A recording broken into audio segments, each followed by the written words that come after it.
Oh, hello guys! What's up? It's me again, si Mima Alicia nyo at nagbabalik ulit para sa ating panibagong video. So ngayon nga po mga minamahal, dito po natin mapagtatanto kung bakit itong si former President Duterte ay nananawagan sa ating mga kasundaluhan na mag-aklas na labanan ang gobyerno. Ngayon, alam ko na. Kasi tingnan nyo di ba kilala nyo tong vlogger na to?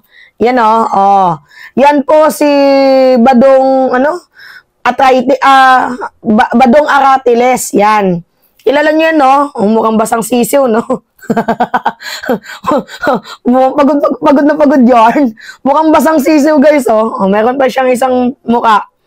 Parang parang pulube. Naturing ang vlogger pero yung mukha mukhang pulube. Just umiyo naman. Alright, mga minamahal. So, isa po yan si Badong Aratiles. Isa po yan si Badong Aratiles sa mga famous, sikat ba, na mga vloggers ng mga Duterte. And yet, tingnan nyo nung umattend sila doon sa EDSA Shrine sa Quezon City, tingnan nyo kahit gaano sila, actually parang vlogger lang yung madami dyan Yung supporters, wala, hindi ko makita. Alright, mga minamahal, tingnan nyo yung nangyari. Sino ba naman ang hindi manghihikayat sa AFP or sa military forces natin kung yung ginagawa ninyong people power, tingnan nyo, ito lang yung umattend. Pakita ko nga sa inyo yung video. I-play natin Diyos ko naman. Ay, nako. Kita nyo yan.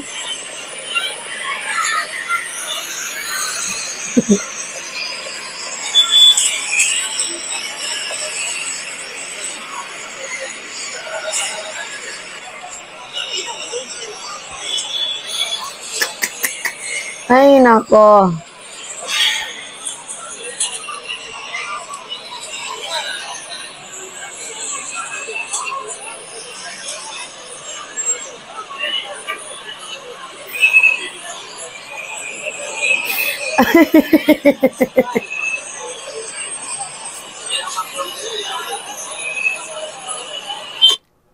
Yan. Tapos ano yung nakalagay na caption dyan?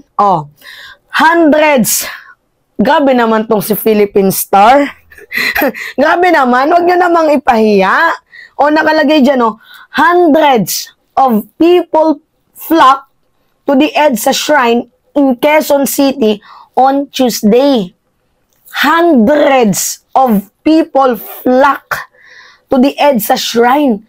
Mga minamahal, nakukuha nyo, hundreds lang po ang dumalo. So, nasaan yung sinasabi nilang 32 million na sumuporta kay Vice President Sara Duterte? Mga minamahal, ganito lang yan kadali.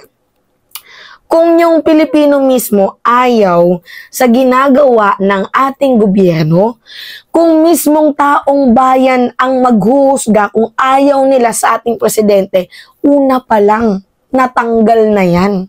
Una pa lang niligwak na yan. 'Di ba? At ngayon, ginagamit nila yung nangyaring EDSA People Power nung panahon ni Ferdinand Marcos Sr., sinasabi nila na kung nagawa nga natin noon, bakit hindi natin kayang gawin noon? Huy! Hindi yun rally ng mga Duterte. Iba yung panahon noon. Iba din yung pinaglalaban nila ngayon. Hindi ito about sa inyo. Kasi kayo mga selfish kayo. Yan yung totoo dyan. Sarili nyo lang yung iniisip ninyo, pinipreserve lang ninyo yung kapangyarihan ninyo. Iba yung usapin noon sa usapin ngayon. Ano yung mga pinaglalaban nitong mga animalis na to? Kaya nga sabi ko sa inyo mga minamahal, kaya si Digong nanawagan na sa ating mga military forces na kasi sasabihin niya, payag ba kayo noon na may presidente tayong adik? 4 na taon pa yan. Meron tayong fractured government na. Hindi na kayang remedyohan niya ni Marcos or ni Romualdez. Kaya dapat kayong mga military, hinahamon ko kayo na kayo na mismo ang kumilos. Yan yung sabi ni Digong, naghanap siya ng kakampi. na actually ginawa nila yan nung panahon pa, nung Mayo. Yes, mga minamahal, kino-call out nila, tinatawagan nila yung mga retired military AFP na magsagawa ng destabilization effort para sa ating presidente. Ngunit walang sa kanilang sumama. Merong iilan, pero mostly hindi po sumama sa kanila. Palpak yung plano nilang yun. Kaya ngayon, dito sila nagbabawi. Ginagamit nila yung pagkakataong ito na kung saan si Sara Duterte ay nagwawala ko, no? Actually, nagwawala-walaan lang naman talaga yan sa mga chichirya niyang, di ba? Mga chichirya niyang istorya-istorya na instead sana sagutin na lang yung issue kung sino si Mary Grace Piatos, kung sino si Kokoy Villamin, di ba? Bakit 4 na beses winidraw yung 125 million tapos hindi alam kung saan diniretso yung pera?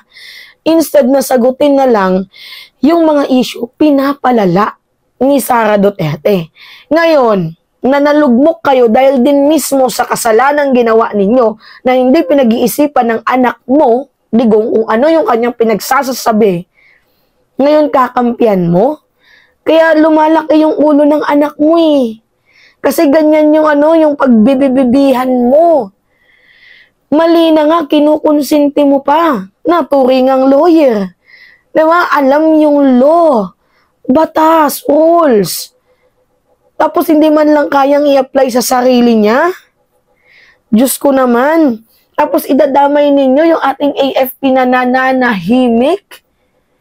Idadamay ninyo sa mga napakawalang kwentang mga hangarin ninyo dito sa ating bayan. Yung loyalty ng kasandaluhan, hindi po yan mapupunta sa inyo, kundi sa ating konstitusyon at dito sa ating bayan. Kaya tama lang na paimbestigahan itong si Digong.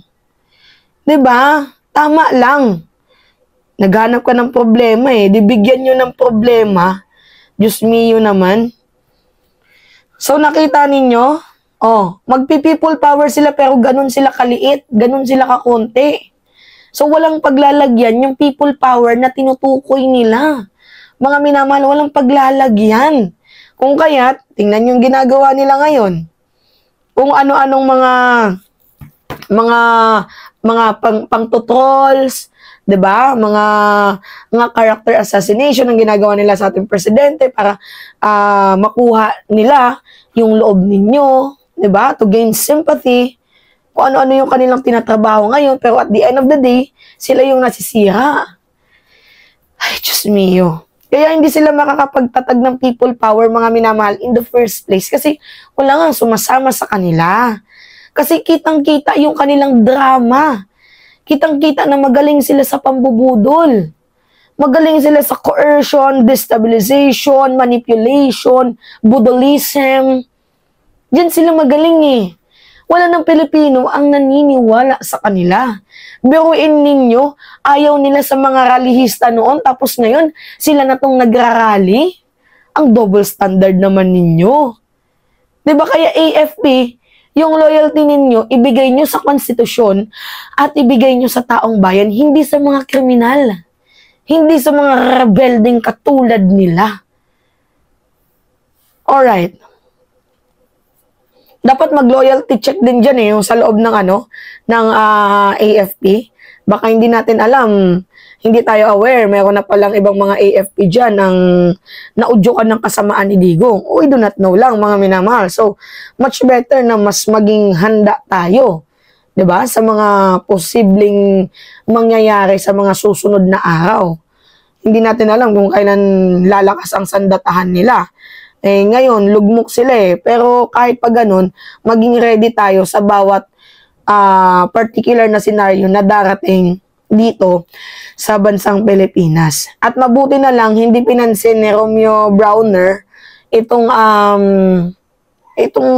yaw-yaw ba ni Digong. Hindi nila pinansin ang panawagan. Kung kaya't si Digong ngayon mukhang galit na galit at gustong manakit. Na keso siya yung nagpalaki ng sweldo ninyo. Nandiyan na yung yung tinatawag na yung pagsisisi, 'di ba? Yung ako yung nag-ano sa inyo, di ba may tawag dun eh? Di ba? Yung ako yung nag-ano sa inyo, tapos ganito yung gagawin ninyo. Grabe. Wala akong masabi dito kay Digong. Literal na shootang ina. Anyway, yun po mga minamahal. It's me again, si Mimali siya nyo. At nagbabalik ulit para sa ating panibagong video.